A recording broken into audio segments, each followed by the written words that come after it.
Well, you know what unit on the field has had to play like a champion is this offensive line. So let's start there with this matchup against what has been an Ohio State defensive front that's always had just ridiculous talent, but they are playing out of their minds the last few weeks. I went back because I remember us having the discussion after I watched the Texas A&M game, and I marveled at the gelling of the offensive line in the fourth quarter and taking over that game with a touchdown drive and a field goal drive to win it, and then gaining more admiration when I found out from you and also the broadcast that, man, they were young up front, and then progressing. And I went back and looked at that lineup and how it's played out during the course of the season. Well, most recently, obviously, you've got the injury to Anthony Knapp, unfortunately. Mm-hmm. So he's not playing. As I understand, the issue with Rocco Spindler is that he may or may not play. We don't know. Yeah, it's going to be a week. It's going to be sort of a how does he progress through the week of practice, and he's been battling an ankle injury since the Indiana game. So on Notre Dame's second touchdown drive in the second quarter, they had a play where the center missed the snap count. And so he kind of started before everybody else did. And then that caused kind of a pile up, and Rocco got his ankle turned on. And he tried to gut it out, played until halftime, and then they pulled him at halftime. And so Sam Pendleton finished the game at right guard. And then he battled back against Georgia, and I mean, he was competing his butt off, but you could just tell he didn't quite have the juice in his legs. And then against Penn State, he started the game again, and I mean, Mark, he just had no push off the lower body, just none. Like he just couldn't drive off that lower body. And then he got hurt on the same play. And a lot of people missed this because he got hurt on the same play that Riley Leonard got hurt. And so a lot of people didn't see that Rocco also went out on that play. And then Knapp was already out. So when Notre Dame made their run against Penn State, when they started ripping Penn State up, really from that moment on, they had two backup offensive linemen in the game because Tosh Baker came in the game at left tackle for Knapp, and then Charles Jagasaw came in at right guard. The interesting thing is Knapp stepped into the lineup in the first week of fall camp when Jagasaw got hurt because Jagasaw was supposed to be the starting left tackle. So it's just been it's been really unreal bad luck for Notre Dame this year when it comes to the offensive line. And the team they're playing on Saturdays had their own fair share of bad luck on the offensive line from an injury standpoint. But, yeah, this is, I think, going to be their fifth or sixth lineup change. And this one is primarily due to – I mean, most of these have been primarily due to just guys going down. So as you mentioned here, yeah, Jagasaw missed the entire regular season with a torn pec. So he can play left tackle or he might play guard. We don't know. Right. We don't. Because, so they listed Tosh Baker as the starting left tackle with an or by Jagasaw. And then at right guard, they listed Rocco Spindler, and then Jagasaw was right behind him. So I don't know what their plan is. I don't know if they're just like, look, we're just going to go with kind of what we had against Penn State in the second half. It seemed to work. Or if they feel Rocco's good to go, do they think Jagasaw can get enough work at left tackle? Because, I mean, I know he played tackle in the bowl game last year. He was projected to be their starting left tackle. He was their starting left tackle all spring. But since they brought him back for the bowl games or for the playoff games, he's been playing primarily right guard. So has he gotten enough work at tackle in the last couple of weeks to be able to thrive against Jack Sawyer and JT and, Kenyatta Jackson and the guys are going to be bringing off the edge? That I don't have an answer to. That I don't know. Did Baker play as poorly as the stats would indicate with the 5 hurries in the first half? Yeah. I mean, think about what Tosh Baker was tasked with on Saturday. He hasn't played a meaningful down since the Florida State game. Comes off the bench cold and it's, oh, by the way, you're going to be blocking Dennis Sutton and Amin Vanover. So good luck. I think he had a really hard time handling the speed of those Penn State guys in the first half. I had him down for 5 pressures. I know Pro Football Focus did too, so I can't speak to where they had the breakdown of pressures. But on my breakdown of pressures, I had him down having 5. He had 4 in the first half. He didn't come in the game till the 13-minute mark of the second quarter. I had him as 4 in the second quarter. I only had him for 1 in the second half. And I thought he played better. I mean, did he dominate? Was he great? No, but he held his own. And honestly, that's all they really needed him to do. And that played a big role in why the offense really got rolling.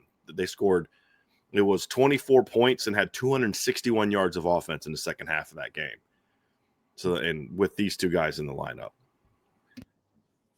How impressive is the Ohio State defensive line? They bat passes down, Jack Sawyer in particular, but they all have a propensity to do that and know when they're not getting to the quarterback or know that timing of when to get the hands up at the last second. Obviously, they put actual pressure on the quarterback. They've got the push up the middle with Tyleik Williams. He's been exceptional. How good are they versus some of the better ones that you've seen in recent times? I mean, they're in the conversation for best. I personally like Penn State's a little bit better just because I prefer more athletic line. No, let me rephrase that because Ohio State has an athletic line. I prefer more speed up front, where Ohio State is more power to speed. That's just kind of my cup of tea. So it really comes down to your preference. I prefer an Abdul Carter to a Jack Sawyer type of edge rusher. They're both excellent players. It's not even something, Mark, that I would consider debatable, because if you were to tell me Ohio State was better, I wouldn't debate it. It's like, okay, I mean, it's sure. They're both excellent.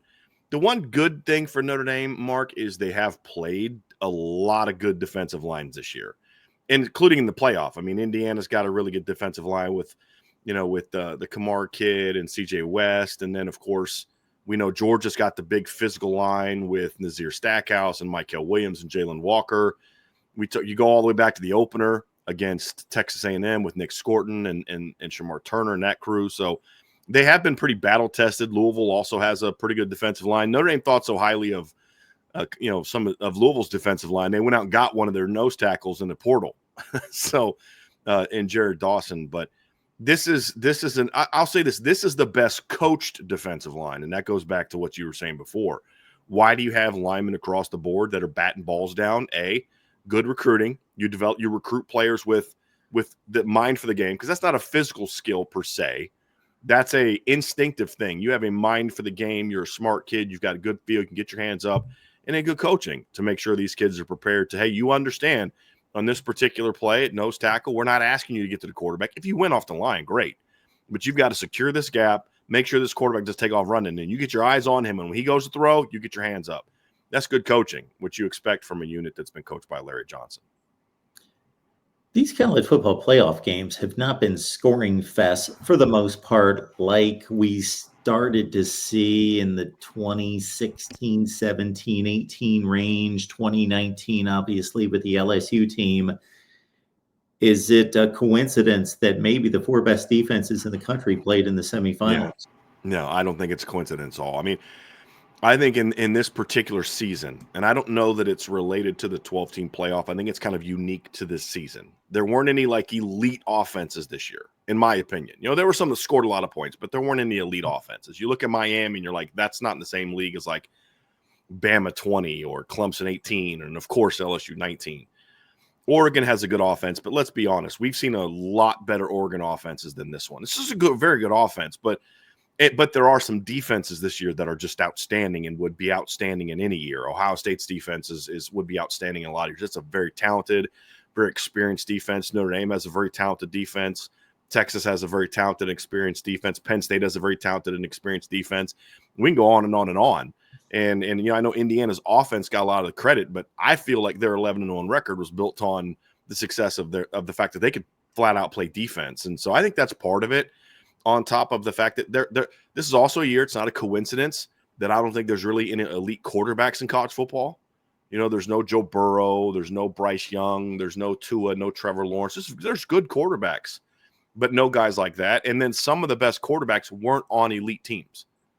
Shedeur Sanders played at Colorado, not Notre Dame, and Cam Ward played at Miami, and a good and decent team. He didn't play at Ohio State. I think that factored in as well. And so I think there's a lot of factors that led to that, but I think it's a unique to this season type of thing, more so than this is how it's going to be in the 12-team playoff, because I think we saw that all year in the regular season. That was just the unique thing about this year. There just weren't a lot of great offenses this season. Like, when I mean great, there were outstanding offenses this season. What I mean is like Notre Dame finished 5th in the country in scoring. I look at this Notre Dame offense, and I don't think this is like a typical top 5 scoring offense like we've seen in past years. I don't see that. And then, of course, the team, like you said, the teams that got in, there's a lot of good defenses that got into the playoff. And all the teams with great defenses won.